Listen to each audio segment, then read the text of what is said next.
As-tu déjà eu la sensation de ne pas appartenir, même entouré de monde? Comme si ton âme parlait une langue que personne d'autre ne comprend? Et si je te disais que ce n'est pas un défaut, mais un appel?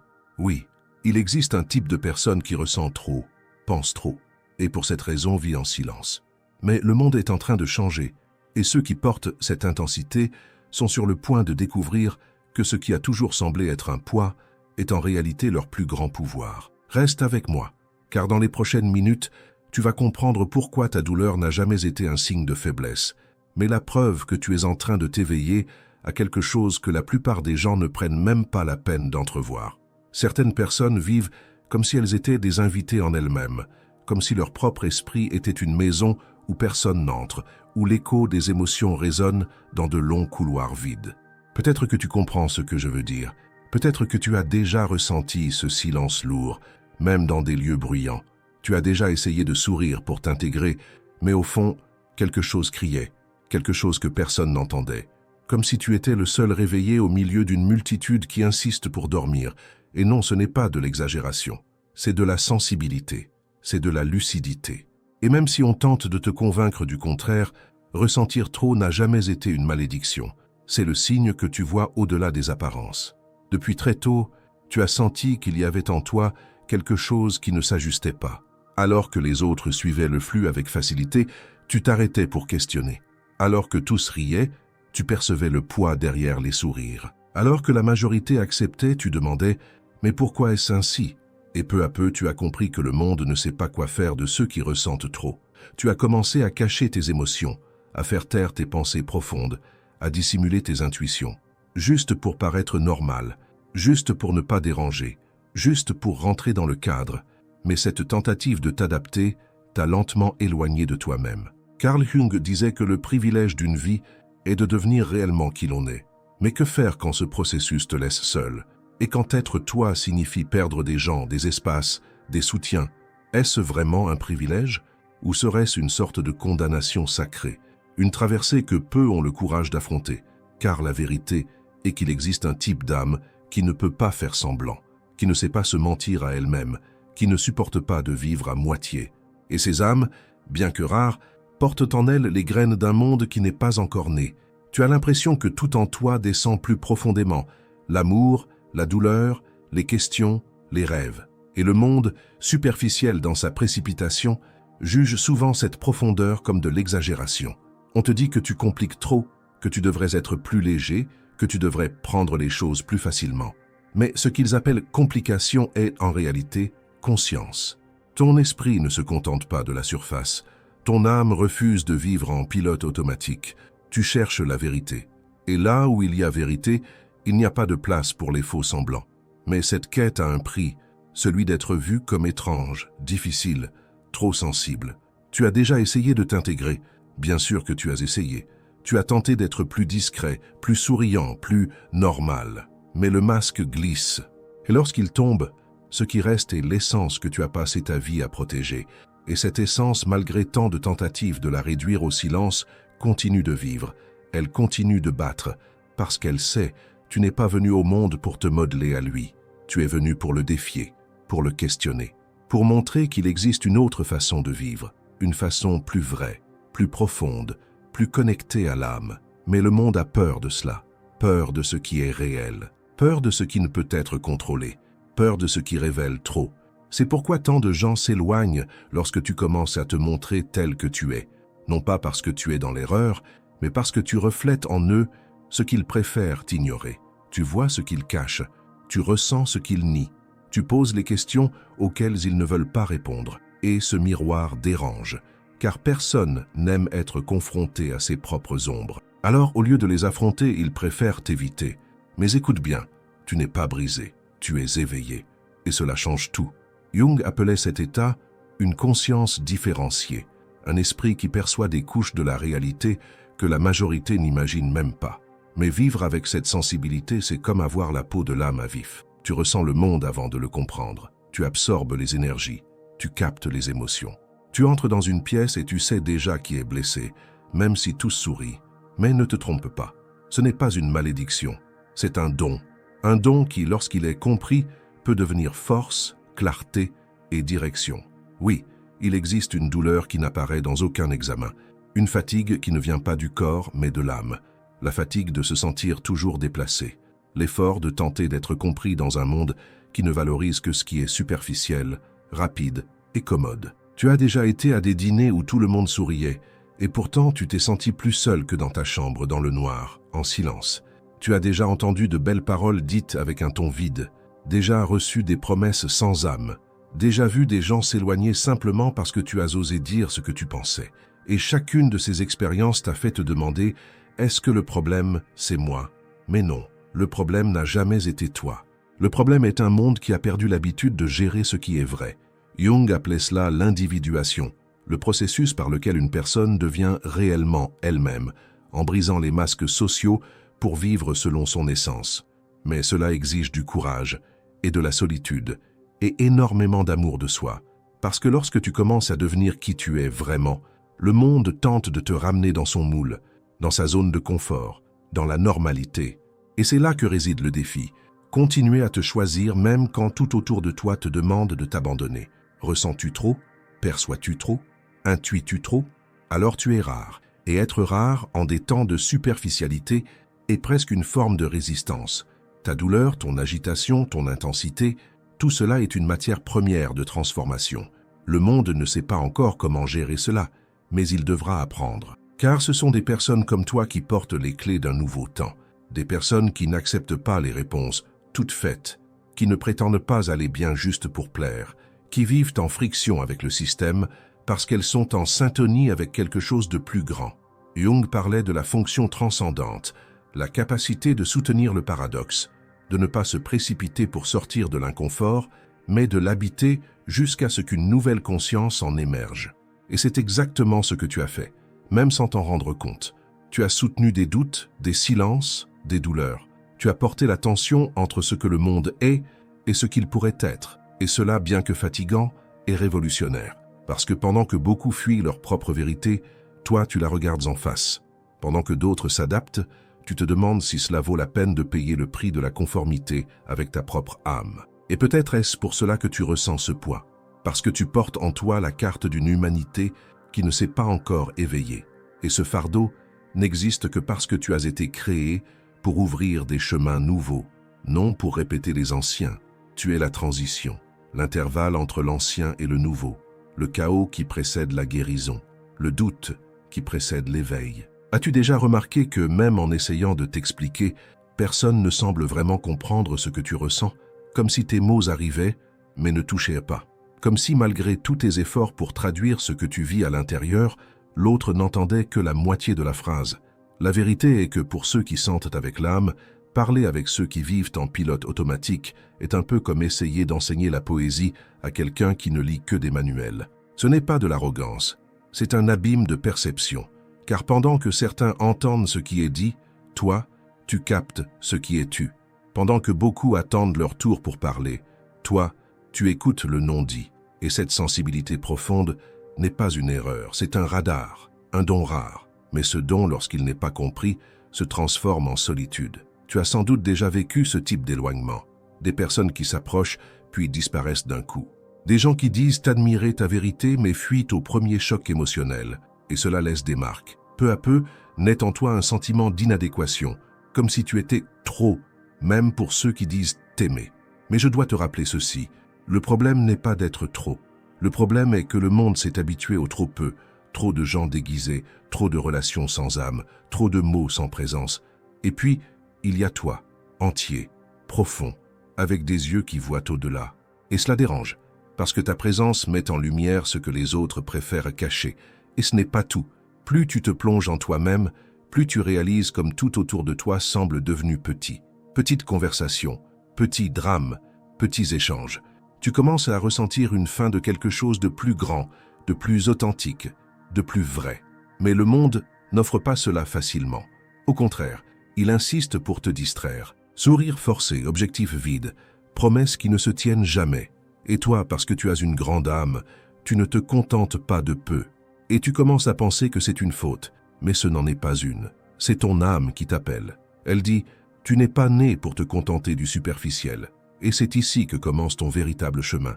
Car lorsque tu cesses d'essayer de te mouler au monde et que tu commences à façonner le monde à partir de ta vérité, quelque chose change. L'énergie change, les connexions changent, les conversations changent. Tu commences à attirer d'autres âmes rares. Tu commences à percevoir que tu n'es pas aussi seul que tu le pensais, qu'il existe une tribu silencieuse, dispersée partout, attendant des signes comme ceux que tu aimais, des gens qui ressentent comme tu ressens, qui pleurent comme tu pleures, qui rient, non pas avec le visage, mais avec le cœur. Et cette reconnaissance, même subtile, commence à te guérir. Elle te rend la certitude qu'être rare n'est pas un châtiment, c'est un privilège. Jung disait que lorsque tu commences à regarder à l'intérieur, quelque chose à l'extérieur commence aussi à se réorganiser. Pas de manière magique ou instantanée, mais réelle. De petites rencontres, des mots justes au bon moment, des coïncidences qui ressemblent davantage à des messages qu'au hasard. Parce que lorsque tu commences à vivre ta vérité, l'univers commence à répondre. Et il répond avec délicatesse, avec synchronicité, avec clarté. Tu le sens. Cette musique qui joue au moment précis où tu avais besoin de l'entendre. Cette personne qui croise ton chemin et dit exactement ce que ton âme avait oublié. Cette intuition que tu as failli ignorer mais qui t'a sauvé. Ce n'est pas du hasard, c'est de la syntonie. Et plus tu t'alignes avec ton essence, plus ces réponses deviennent fréquentes. Mais il y a quelque chose d'important que tu dois savoir. Ce chemin ne sera pas toujours léger. Il y aura des jours où ta lucidité fera mal. Il y aura des moments où ta sensibilité semblera une malédiction. Tu auras envie d'abandonner. Tu te demanderas pourquoi tu ne peux pas simplement être normal, vivre comme les autres, ressentir moins. Mais alors, dans un instant de silence, tu te souviendras, tu ne veux pas moins, tu veux le réel. Et le réel fait mal, mais il guérit aussi. Le réel confronte, mais il libère. Le réel éloigne, mais il révèle aussi qui reste vraiment. C'est à ce moment-là que ta lumière commence à déranger davantage. Parce que plus tu deviens entier, moins tu deviens commode. Tu l'as déjà remarqué? Des personnes qui t'admiraient autrefois commencent à se sentir mal à l'aise. Non pas à cause de ce que tu dis, mais à cause de ce que tu représentes. Parce que ton authenticité devient un miroir. Et les miroirs ne sont pas toujours bienvenus, surtout pour ceux qui ont passé leur vie à éviter de se regarder. Mais tu n'es pas responsable de ce que les autres ne veulent pas voir. Ta mission n'est pas de te cacher. Ta mission est de continuer à être. Et tu dois te rappeler ceci. Tu n'es pas venu ici pour sauver qui que ce soit. Tu es venu pour rester fidèle à ton âme, même lorsque cela t'oblige à marcher seul.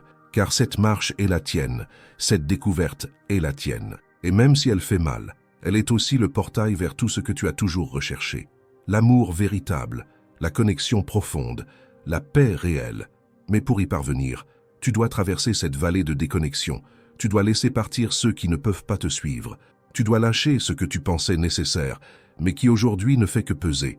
C'est dans ce processus que tu commences à comprendre que tu n'es pas ici par hasard. Que tout ce que tu as vécu, toutes les douleurs, toutes les pertes, tous les silences, a été une préparation. Un appel silencieux vers quelque chose de plus grand. Jung appelait cela l'archétype du guérisseur blessé. Des personnes qui traversent leur propre douleur pour un jour être capables de soutenir celle des autres avec compassion. Mais cet appel ne consiste pas à sauver le monde. Il consiste à exister avec tellement de vérité que ta présence, à elle seule, transforme. Alors, s'il te plaît, n'éteins pas ta lumière, ne réduis pas ton intensité, ne te moule pas à ce qui t'épuise. Tu n'as pas besoin de t'adapter, tu as besoin de t'exprimer, tu as besoin de te libérer de l'idée que être accepté est plus important que être authentique. Car ce n'est pas vrai. Et une fois que tu choisis d'être entier, tu commences à rencontrer ceux qui ont fait ce même choix. Peu nombreux, peut-être, mais vrai. Et ce type de rencontre vaut plus que 1000 connexions superficielles. Si tu es arrivé jusqu'ici, sache ceci. Tu fais partie de cette minorité rare qui ressent encore, qui se soucie encore, qui rêve encore de quelque chose de plus grand. Et le monde a désespérément besoin de personnes comme toi, d'âmes qui refusent de se rendre, de cœurs qui croient encore que vivre avec vérité est plus important que plaire. Et si en ce moment, tout ce que tu viens d'entendre a touché un endroit en toi que personne n'avait réussi à atteindre, alors ce n'est pas un hasard si tu es ici. Si ce contenu résonne en toi d'une manière que tu n'arrives même pas à expliquer, si tu as senti que ces mots ont traduit ce que tu n'as jamais réussi à dire, alors aime cette vidéo, abonne-toi à la chaîne et écris dans les commentaires « Je choisis d'être entier ». Car cette simple affirmation peut être le début d'une révolution silencieuse en toi. Et alors tu commences à comprendre que beaucoup de ce qui t'a fait souffrir toute ta vie n'était pas une douleur de faiblesse, mais une douleur de transformation. Ce n'était pas une solitude ordinaire, mais le vide qui précède l'éclosion. Car toute renaissance commence par une déconstruction. Tu perds des personnes, tu perds des lieux, tu perds des versions de toi-même qui n'ont plus de sens. Mais il ne s'agit pas de pertes injustes, ce sont des libérations déguisées.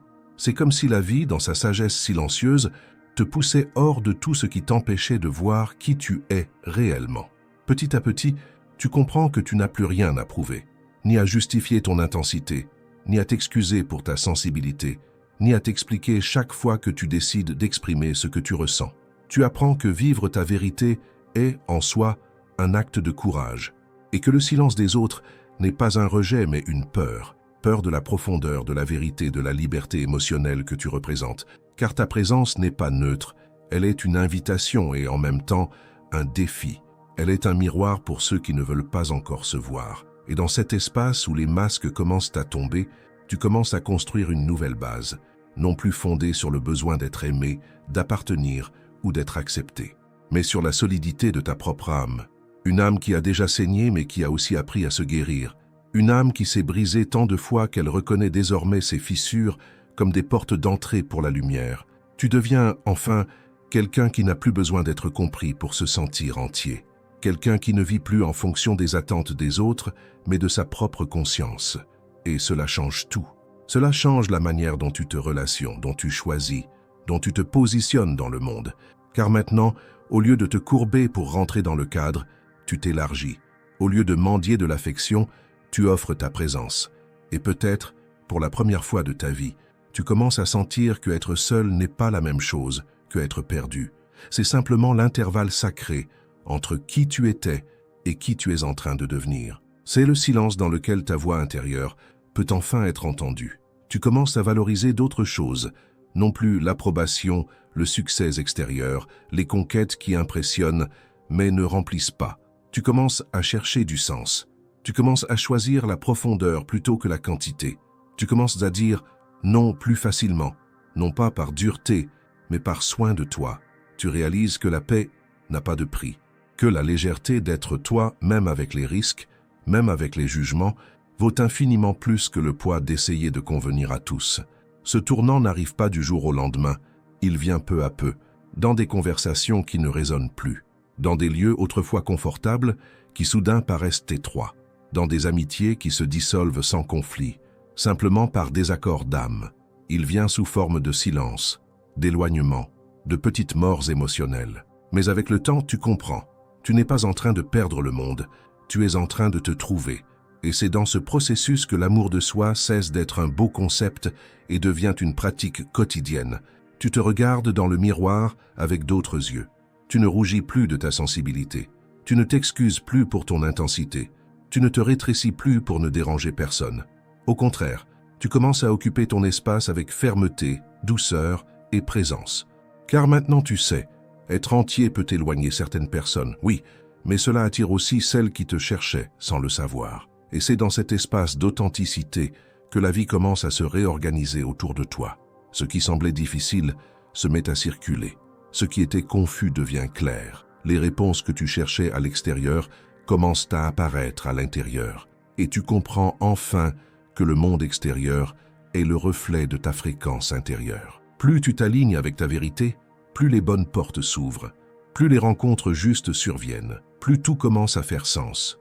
Jung disait que la personne véritablement éveillée n'a pas besoin d'être parfaite, elle a besoin d'être entière. Et être entier, c'est accepter la lumière et l'ombre, c'est accueillir sa propre contradiction, c'est vivre avec courage, même dans la peur, c'est comprendre que la douleur fait partie du chemin, mais n'est pas la destination finale. C'est reconnaître qu'en toi existe une force ancienne, ancestrale, qui porte des sagesses qu'aucun diplôme n'enseigne.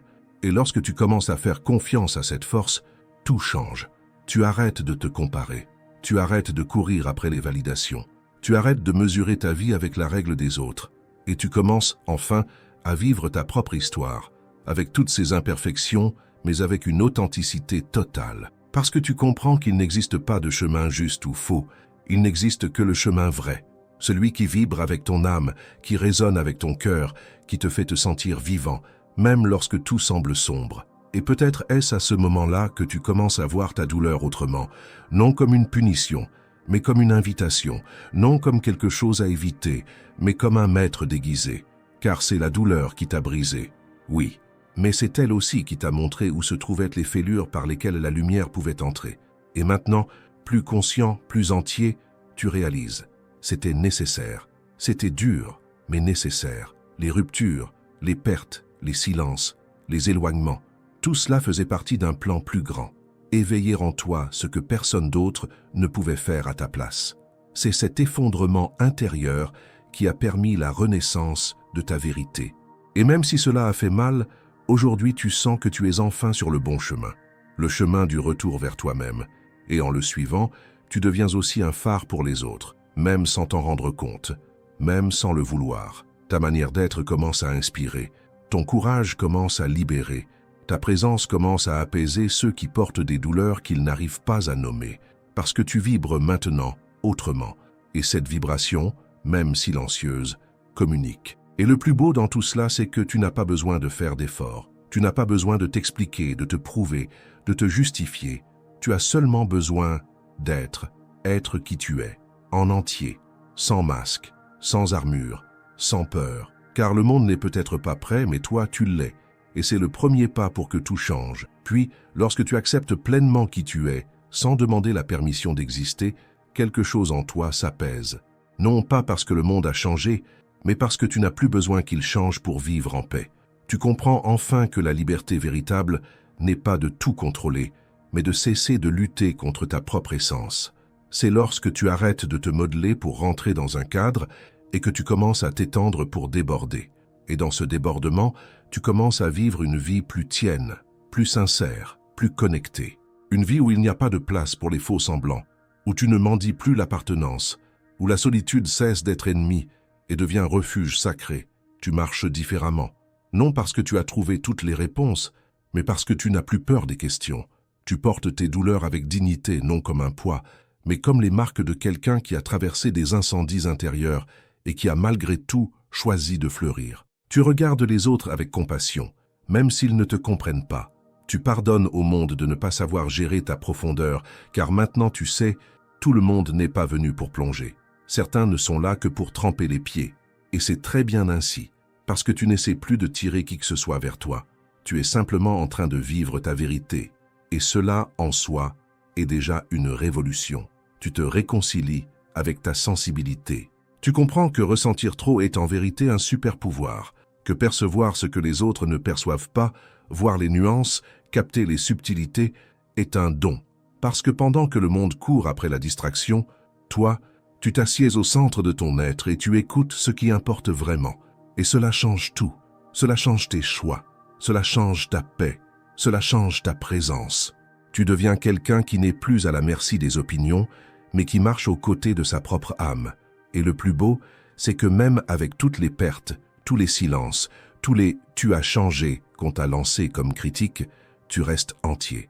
Entier et plus léger, entier et plus lucide, entier et plus aimant. Parce que maintenant, tu ne vis plus pour plaire, mais pour exprimer. Tu ne vis plus pour être accepté, mais pour être vrai. Tu ne vis plus pour rentrer dans un moule, mais pour t'étendre avec courage. Et crois-moi, ce choix va changer ton histoire. Il va changer la manière dont tu te regardes. Il va changer le type d'amour que tu attires. Il va changer les lieux où tu poses les pieds. Parce que l'énergie de l'authenticité transforme tout ce qu'elle touche. Carl Jung disait que celui qui regarde vers l'extérieur rêve, mais celui qui regarde vers l'intérieur s'éveille. Et tu es en train de t'éveiller. Tu es en train de te voir pour la première fois sans les filtres de la peur, sans les lunettes du manque, sans les poids du passé. Et tu es magnifique, même si tu souffres. Tu es fort, même si tu pleures. Tu es vivant, même au milieu de la tempête. Parce que maintenant tu sais, tu n'es pas venu au monde pour répéter des schémas. Tu es venu pour les briser. Tu n'es pas venu pour répéter des histoires. Tu es venu pour en écrire une nouvelle. Et aussi difficile que fut le chemin jusqu'ici, il a fait de toi exactement ce que tu devais devenir. Alors avance. Avance avec courage, même lentement. Avance avec vérité, même en tremblant. Avance avec amour, même après avoir tant souffert. car le monde a besoin de personnes comme toi, de personnes qui ressentent, qui pensent, qui voient, de personnes qui osent être entières en des temps de demi-mesure. Et peut-être que tu ne recevras pas d'applaudissements. Peut-être que tu ne recevras pas de reconnaissance immédiate, mais tu recevras la paix, tu recevras la légèreté, tu recevras le type de vie que seuls les êtres vrais peuvent vivre. Tu n'es pas fragile, tu es rare, et ta rareté n'est pas un problème, c'est un dessein. Ton intensité n'est pas un excès, c'est une direction. Ta douleur n'est pas une faute, c'est un chemin. Tu es exactement là où tu dois être, et tu es prêt. Prêt à vivre avec plus de présence, plus de clarté, plus d'intégrité. Prêt à te relever sans poids, sans peur, sans culpabilité. Prêt à être un phare, même lorsque tu te sens encore braise. Parce que tu as compris, tu n'as pas besoin d'être compris de tous. Il suffit d'être fidèle à toi-même. C'est ta traversée, c'est ton moment. C'est le début d'un nouveau cycle. Un cycle où il n'y a plus d'espace pour te diminuer, pour te cacher, pour t'abandonner. Où seul on place le réel, l'entier, l'essentiel. Où tu ne vis plus en fonction des attentes extérieures, mais en communion avec ta propre âme. Et cette âme que tu as essayé de faire taire pendant si longtemps, maintenant, elle chante. Et elle chante fort, elle chante vrai. Parce que, enfin, tu es revenu chez toi, dans cette maison qui a toujours été toi. À la prochaine vidéo.